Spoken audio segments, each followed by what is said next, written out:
तो दोस्तों, चलते हैं हमारे पहले केस की तरफ। 1962 केस ऑफ हैती।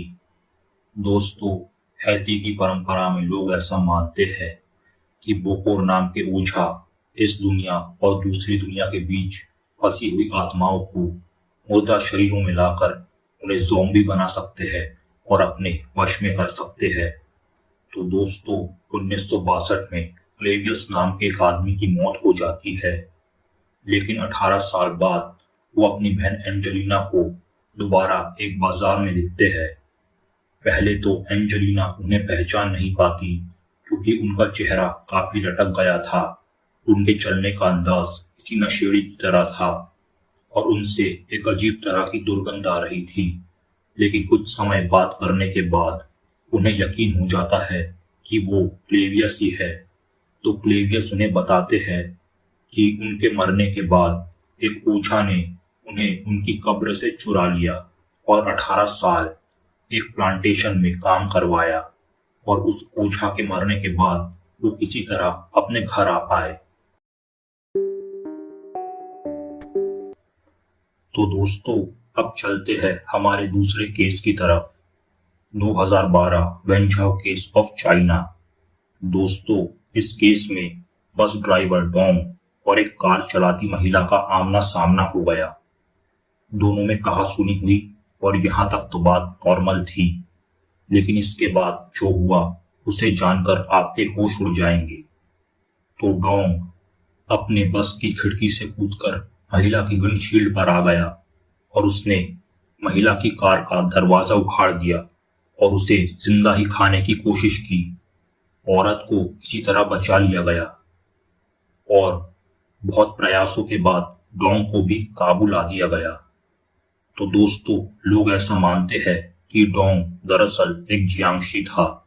तो दोस्तों, चाइना में ऐसा मानते हैं कि ताओइस्ट मास्टर्स किसी मुर्दा शरीर में नकली जान डालकर उसे एक ज़ॉम्बी या जियांगशी बना सकते हैं, जिससे वो अपना मनचाहा काम करवा सकते हैं। ये जियांगशी बहुत ही धीमे होते हैं, पर इनमें बहुत ताकत होती है और ये किसी इंसान को खा भी सकते हैं।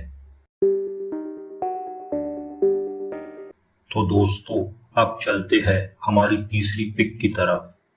ये कोई ज़ॉम्बी तो नहीं है, लेकिन ये एक ऐसी चीज है जो आपको कुछ देर के लिए ज़ॉम्बी बना देगी। तो दोस्तों, साउथ अमेरिका में एंडीज की पहाड़ियों पर एक जड़ी बूटी मिलती है, बोराचेरो। अगर आपने इसका पाउडर सूंघ लिया तो आप कुछ देर के लिए हिप्नोटाइज हो जाएंगे।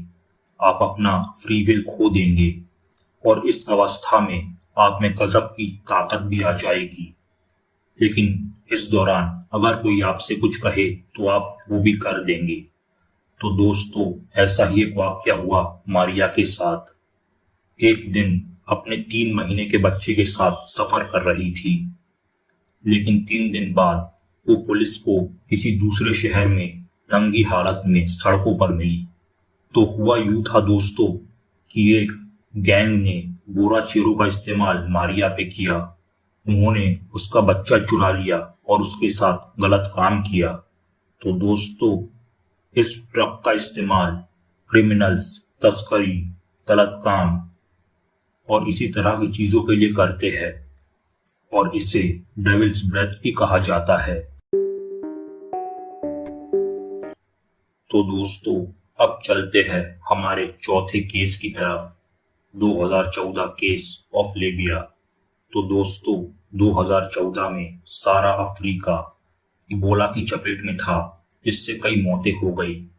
इसी सिलसिले में लीबिया में 2 औरतों की मौतें हो जाती है, लेकिन कुछ दिनों बाद दोनों अपनी कब्रों से जिंदा हो उठती है और ये जानकर लोग हक्के बक्के रह जाते हैं। लोगों में काफी डर आ जाता है। वो ऐसा मानते हैं कि प्रॉपर रीति रिवाज फॉलो ना करने की वजह से उनकी आत्माएं वापस लौट आई है। हालांकि कुछ दिनों बाद दोनों औरतें मिस्टीरियसली गायब भी हो जाती है। तो दोस्तों, इसको लेकर 2 कारण हो सकते हैं। पहला, चूंकि इबोला की वजह से डॉक्टर्स काफी बिजी थे, तो उन्होंने दो औरतों को गलत मरा हुआ घोषित कर दिया था और अथॉरिटीज ने महिलाओं की सेफ्टी को ध्यान में रखकर कहीं और मूव कर दिया था। और दूसरा कि दोनों औरतें वाकई में ज़ॉम्बीज थी और उन्हें ठिकाने लगा दिया गया। तो दोस्तों चलते हैं हमारे लास्ट केस की तरफ, द फ्लोरिडा ज़ॉम्बी केस। तो दोस्तों 19 साल का लड़का ऑस्टिन अपने माता पिता के साथ एक रेस्तरां में डिनर कर रहा होता है, लेकिन वहां की स्लो सर्विस की वजह से वो काफी गुस्से में आ जाता है और वहां से चला जाता है। और इसी दौरान वो जॉन और मिशेल नाम के एक जोड़े से टकराता है और इसके बाद जो हुआ उसे जानकर आप हैरान रह जाएंगी। तो दोस्तों पुलिस को वो नंगी हालत में जॉन और मिशेल के शव खाता हुआ दिखा। उसने पुलिस और पुलिस के कुत्तों पर भी हमला किया।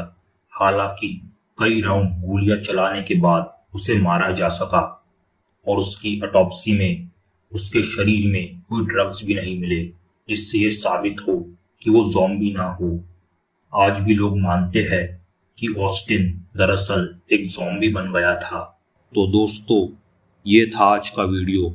ये कैसा लगा मुझे ज़रूर बताएं और नेक्स्ट वीडियो का टॉपिक भी ज़रूर सजेस्ट करें।